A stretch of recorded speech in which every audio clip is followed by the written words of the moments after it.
So this is a teardown of a hands-on VRS MVP500 made by Lead Tech, and it's a mobile video phone. I'm not 100% certain what this does since there's no way to use it because you can't get online, but I believe it's basically like a video conferencing device, and this here is the docking station for it, so you can have it, I guess, hooked up to a TV without having to connect the cables, because this doesn't have any video outputs. So it just kind of docks in like that. As you can see, it is on right now, but like I said, I can't really get online with it. It does have, oops. Yeah, it does have a web browser built in that is Opera based, and it actually is capable of browsing the web still, but very poorly since it's running a very outdated version of Opera. So I think we'll start with the docking station because that's not going to be too particularly interesting. I'm assuming there's just going to be a single circuit board in here.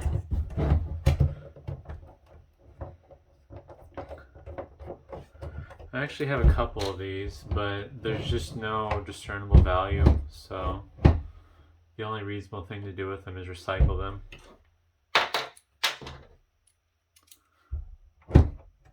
There's people selling them for like $30 on eBay, so yeah, it just doesn't make any sense, and there's no sales history.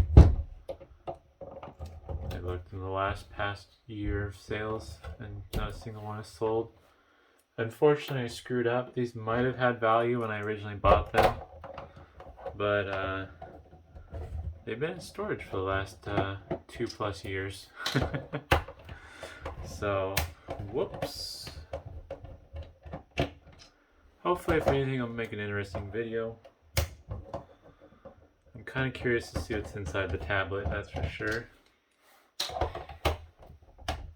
And with a lot of these teardown videos I make, I try to make them of things that normal people wouldn't bother with. Like, nobody's going to want to see a teardown video of an Apple iMac. There's already probably been a million of those. And same with like the laptops that I fix. There's plenty of videos out there already of how to take those apart. There we go. The back plate has a hinge attached to it. Looks like the hinge has some fairly substantial screws in it, but that's all just plastic. And there's a little bit more to this than I was expecting. It is a single PCB though. Looks like there's some wires that go down to the docking connector, presumably for data and power. Pretty fancy power supply on this, or I guess DC to DC converter, not really power supply since power supply is external. Not sure what the purpose of this relay is. I'm guessing since there's a dial-up modem functionality here, maybe that's part of the protection circuitry. Take this off. Quite a bit of shielding between the tablet and the PCB for the docking station, which is interesting. They must have figured that there's going to be some noise issues or interference, I guess. Even though I'd think the tablet would be shielded internally. They weren't worried about external noise and interference though, like outside of the unit, because this has no shielding to shield this side of the PCB. Alright. Flat flex cable. Not much else to see on this. Looks like there's a couple screws holding this front trim piece together, and then some clips. I guess we can knock that out real quick.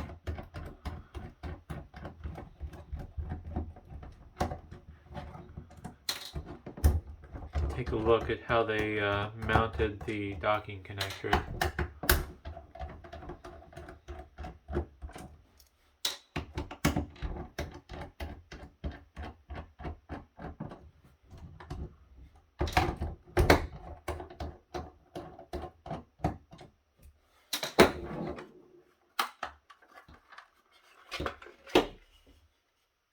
it's just cover bezel, I guess, that comes off with the screws, and then the trim that goes around the docking port requires some additional screws.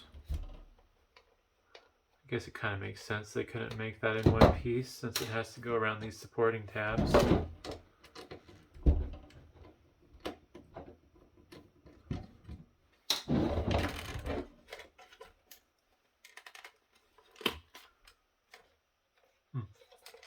Still locked into place pretty good, so I must have to remove this docking connector.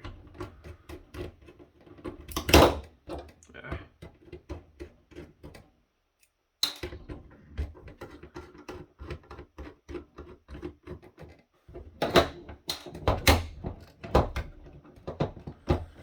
Huh. Well, let me get the docking connector out at least. Nothing to see there. I'm assuming that's probably fairly proprietary. Purpose built.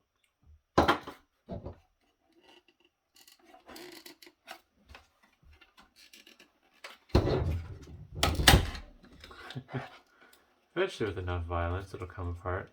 But initially nothing to see there anyways, so. So here's the PCB. Zoom in a little more so the camera will focus. It's all the DC to DC conversion stuff. Not sure why that transformer is there. My guess is it's for the modem, but it's so far away. I don't know, that's kind of weird. Then we got this chip here, which is probably the...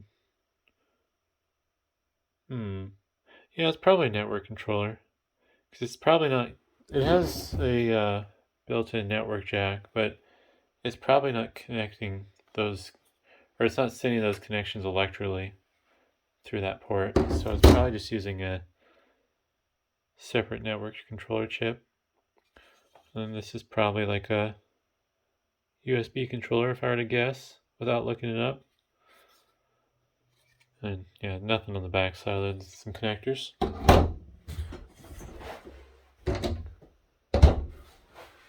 Yeah, it's in frame. Alright, I'm hoping under this connector is the battery, so I can remove that and power it off. Yep, right under that cover is the battery. Old pillow cell. Kind of warm. Wow, 3100 milliamp hours at 3.7 volt lithium polymer. Model 655085P. Just, you know, bog standard battery there. Nice that it's replaceable. You would hope so though, being however old this thing is. I wouldn't be surprised if this unit was like 10 years old.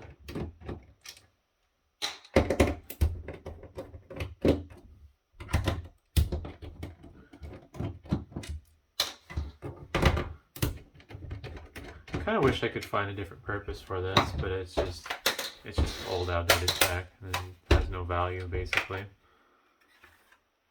Alright, so I'm hoping this back cover is just going to pull straight off.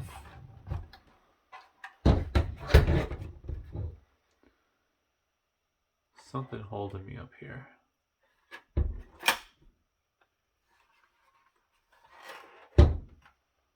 Huh.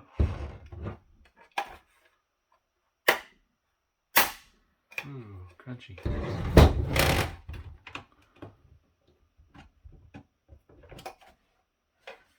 Huh. Well, this is a destructive teardown, so I guess I could violence it apart. Do it under the table so I don't have to find my safety glasses. Nope, that is not what I...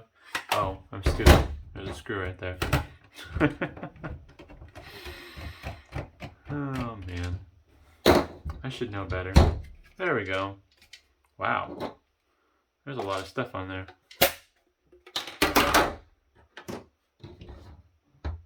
Well, that's interesting. I was wondering if these top bits lit up. And yeah, there's some surface mount LEDs that point in some light pipes that disperse the light upwards. That is quite the PCB. It does have an SD card slot, that's just a blank. Headphone, mic jack, USB port. I'm not sure what any of that stuff would have been used for though. A wireless antenna. Presumably this is the wireless module there. This is really quite elegant actually.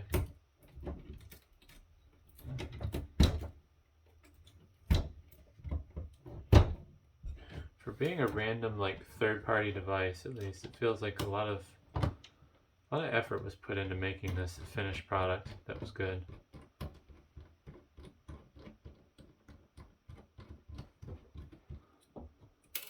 Although I guess there's one bodge wire. Not sure. It might be like a power rail maybe? Because it's going from a diode to a capacitor. Oh, it's two bodge wires. There's a bodge wire right there. But still, I like how this looks. It looks pretty good to me and well made. Maybe a smaller bit.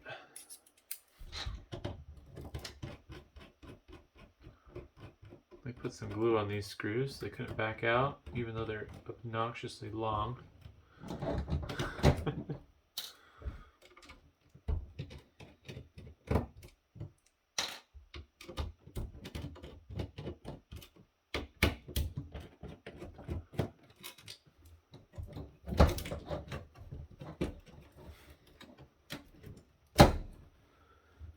Alrighty. Some cables underneath that are going to be fun to get to.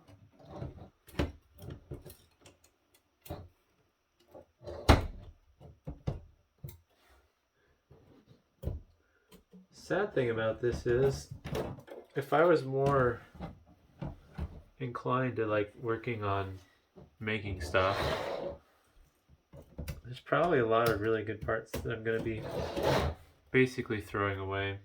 I mean, this is not going to get thrown straight in the trash, but they're going to get recycled, so, I mean, yeah. Throwing away the potential, I guess, basically would be the better way to put it. So, this is going to be an interesting looking board. There's quite a bit going on.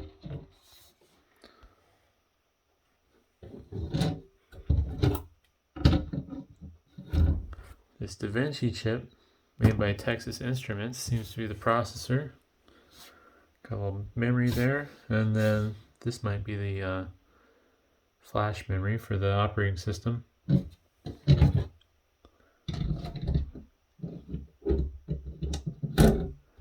Not sure what these are doing here. Those might be without looking them, of course. I don't feel like looking anything up on this today. Some of the videos I will, and I might do it more often, but I almost wonder if these are like bus interface chips to talk to the other stuff. Obviously over here there are probably going to be some audio control stuff, since that's where all the audio stuff is. The chips are kind of etched off though, so it's hard to read. And then obviously right here you got power regulation for the DC going in.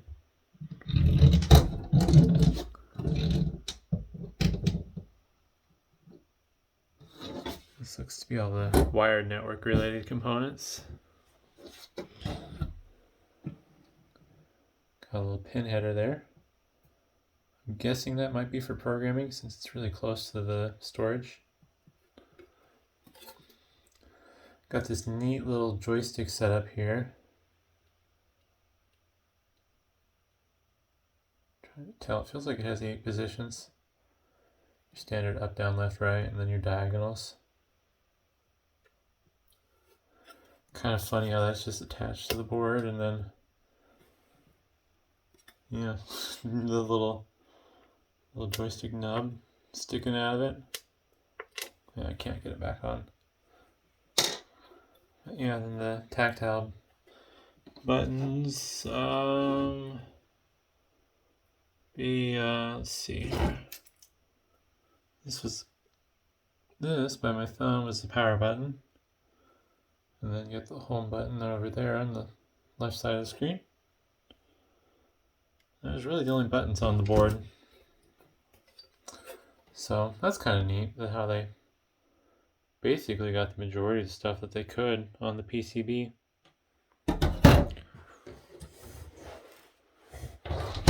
So all we have left now is the camera and the front display, which is a touchscreen. Also, I guess the speakers, but a speaker is a speaker for the most part.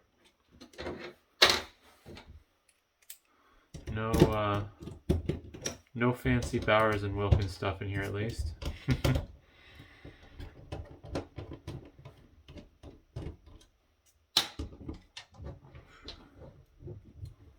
Oh, crunchy.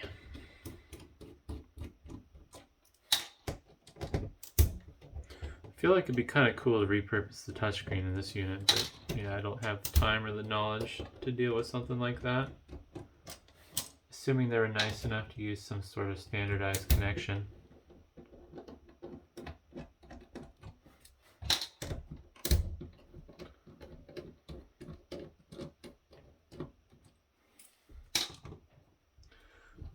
It's kind of, oh man, interesting how the back support frame for the display has the speakers built into it. Oh, missed a screw.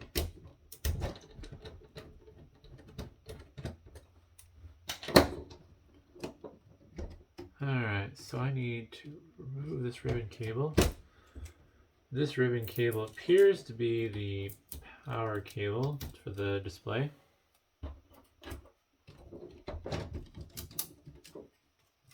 Yep. There's your little speakers, just kind of built in. Looks like they're held in by friction, maybe? Maybe not. Maybe they're glued in. Oh, there we go. Oh, alright. There's this foam vibration absorption material that's adhesive on that kind of bled over to the edge. Otherwise, yeah, this is just friction stuffed in there. But kind of a smart design, rather than just mounting the speakers by themselves. And no obvious part numbers on this display unless this CLAA070LC0JCT is the part number. I suspect this is just sitting in here. Yep. Little foam material. And here's, yeah, that's glass. I believe it's more of a pressure than capacitive from my use. And it looks like I was mistaken. This cable is actually for the touchscreen. And being that it's 4 pins, this might actually be using USB for the interface. Not that it matters. I guess the backlight must get powered through the what do they call it? LVDS cable? I'm not sure. Yeah, it's kind of a shame. It's kind of a waste of a perfectly good screen, but nothing I can do with it, so. The only thing left will be, as I get distracted here, the only thing left to look at will be the webcam. There's one of the wireless antennas. Looks like, I guess there's only one wireless antenna on this device. And worth noting, you see me shoving these screws off to the side. That's because I put them in baggies and I sell them on eBay. So if you find yourself wanting just a random bag of screws you'll probably never use, well, I have you covered.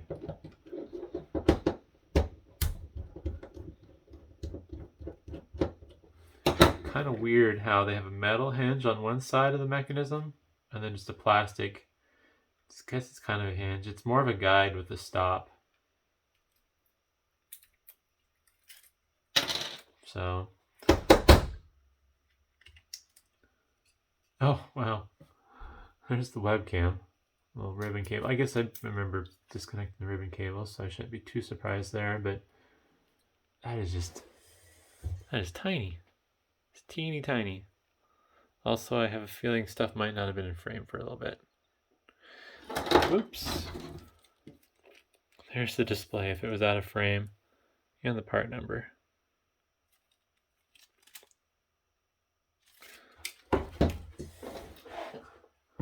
And then it looks like a microphone and an infrared sensor in the webcam housing. So, yeah, that's kind of neat. A lot simpler design than I was expecting for what's kind of a specialty item. This wasn't something that was like mass produced by any means. But yeah, that was fun. So hopefully that was interesting, and thanks for watching.